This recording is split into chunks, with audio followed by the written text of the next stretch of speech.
কোন চাকরি সত্যিই ভালো যাচাই করুন ৫ মানদণ্ডে। চাকরি মানেই শুধু বেতন নয়, কাজের নিরাপত্তা, কর্মপরিবেশ, নিজের সময় ও ক্ষমতা এসব মিলিয়ে যে চাকরিটি জীবনকে সুবিধাজনক করে তোলে সেটিই বলা যায় গুণগত মানের চাকরি। তবে বাংলাদেশের প্রেক্ষাপটে এ ধরনের চাকরি কতটা পাওয়া যায় সেটা অনেকেই ঠিক জানেন না।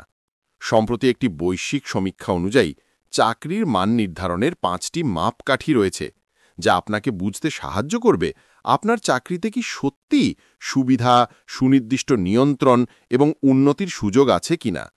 যুক্তরাষ্ট্রভিত্তিক জরিপ সংস্থা গ্যালাপের মতে বর্তমান সময়ে অধিকাংশ মানুষের চাকরি জীবনের চাহিদা পূরণ করতে পারছে না। ২০২৫ সালের জরিপে অংশ নেওয়া ১৮,৪০০ কর্মীর অভিজ্ঞতা বিশ্লেষণ করে গ্যালাপ জানায়, প্রতি ৫ জনের মধ্যে মাত্র ২ জন মনে করেন তাদের চাকরি সম্মানজনক, নিরাপদ এবং উন্নতির সুযোগ সমৃদ্ধ। বেতন ও আর্থিক নিরাপত্তা। বাংলাদেশে বেশিরভাগ কর্মী জানেন না তাদের বেতন জীবনযাত্রার প্রয়োজন মেটাতে যথেষ্ট কিনা। গড়ে একটি মাঝারি পরিবারকে চালানোর জন্য মাসিক খরচ কত, সেটার সঙ্গে বেতন মিলিয়ে চাকরির মান নির্ধারণ করা যায়।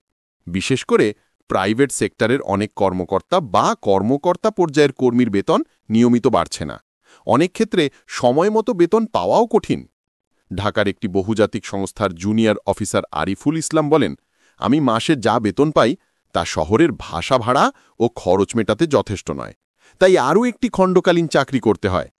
আর্থিক নিরাপত্তা থাকলে কর্মী নিজেকে মানসিকভাবে সুরক্ষিত মনে করে, যা কাজের প্রতি উৎসাহ বাড়ায়।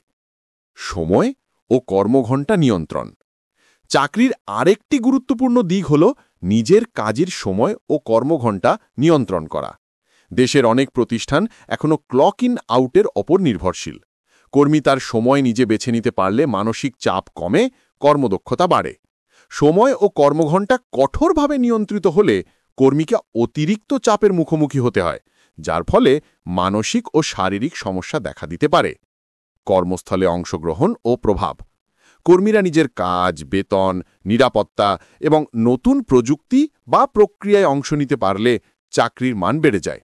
বাংলাদেশের প্রেক্ষাপটে এটি অনেক সময় সীমিত থাকে।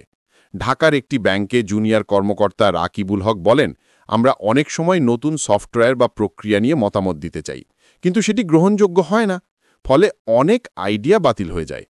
চাকরিতে অংশগ্রহণের সুযোগ থাকলে কর্মীরা বেশি দায়বদ্ধতা বোধ করেন এবং প্রতিষ্ঠানেও উন্নতি আসে। সম্মান ও কর্মপরিবেশ।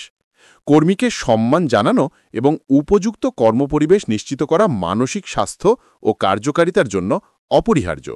বাংলাদেশের প্রতিষ্ঠানগুলোতে শিক্ষিত কর্মীরা সাধারণত সম্মান অনুভব করেন, কিন্তু কিছু ক্ষেত্রে লিঙ্গ, বয়স, শিক্ষা বা পেশাগত অবস্থান অনুযায়ী বৈষম্য দেখা যায়। বাংলাদেশে অনেক ক্ষেত্রে প্রতিষ্ঠানের নারী কর্মীদের মতামত শোনা হয় না। পুরুষ সহকর্মীদের তুলনায় কম গুরুত্ব দেওয়া হয়। সম্মানহীন পরিবেশে কর্মীদের অনুপ্রেরণা কমে যায়, যা চাকরির মানকে প্রভাবিত করে। প্রশিক্ষণ ও উন্নয়নের সুযোগ। চাকরির আরেকটি মাপকাঠি হল নিজেকে উন্নত করার সুযোগ। বাংলাদেশে বড় কর্পোরেট ও সরকারি প্রতিষ্ঠানে প্রশিক্ষণ ও পদোন্নতির সুযোগ থাকলেও ছোট প্রতিষ্ঠানগুলোতে অনেক সময় সেটি সীমিত থাকে। প্রশিক্ষণ কর্মীদের দক্ষ করে গড়ে তোলে। কর্মীদের নতুন দক্ষতা অর্জন প্রতিষ্ঠানের সঙ্গে দীর্ঘমেয়াদে মানসিকভাবে আবদ্ধ থাকে। বাংলাদেশের বাস্তবতা। বাংলাদেশে পুরুষদের চাকরিতে গুণগত মান থাকার সম্ভাবনা নারীদের তুলনায় কিছুটা বেশি। শহরাঞ্চলে, বিশেষ করে ঢাকায় অফিস ও বহুজাতিক কোম্পানিতে সুযোগ ভালো, কিন্তু গ্রামাঞ্চলে অনেক কর্মী এখনও সীমিত সুবিধার মধ্যে কাজ করছেন। শিল্প ও সেবা খাতের মধ্যে ব্যাংকিং, আইটি, বিমা ও বড় কর্পোরেট প্রতিষ্ঠানগুলোতে কর্মীরা সাধারণত প্রশিক্ষণ, উন্নয়ন ও নিরাপত্তা পান, কিন্তু খুচরো বিক্রয়, হোটেল, রেস্টুরেন্ট বা নির্মাণ ক্ষেত্রে অনেক কর্মীর চাকরির মান তুলনামূলক কম। তথ্যভিত্তিক পর্যালোচনায় দেখা গেছে বেতন ও আর্থিক নিরাপত্তা, নিয়ন্ত্রণ, অংশগ্রহণ, সম্মান ও উন্নয়ন এসব দিক বিবেচনায় দেশের মোট চাকরির মাত্র ২৫ থেকে ৩০% গুণগত মানের চাকরি হিসেবে গণ্য করা যায়। চাকরির মান বাড়ানো শুধু আর্থিক দিক নয়, মানসিক শান্তি, দক্ষতা ও অংশগ্রহণের সমন্বয়। বাংলাদেশের প্রেক্ষাপটে যুবকরা যদি এসব দিক বিবেচনা করে চাকরি বেছে নেন, তাহলে তাদের পেশা জীবন হবে বেশি ফলপ্রসূ ও সন্তোষজনক। ধন্যবাদ আপনাকে ভিডিওটি শেষ পর্যন্ত দেখার জন্য। লাইক, কমেন্ট, শেয়ার করুন। আরও এমন ভিডিও পেতে চ্যানেলটি সাবস্ক্রাইব করুন। সুস্থ থাকুন। সবাইকে ধন্যবাদ।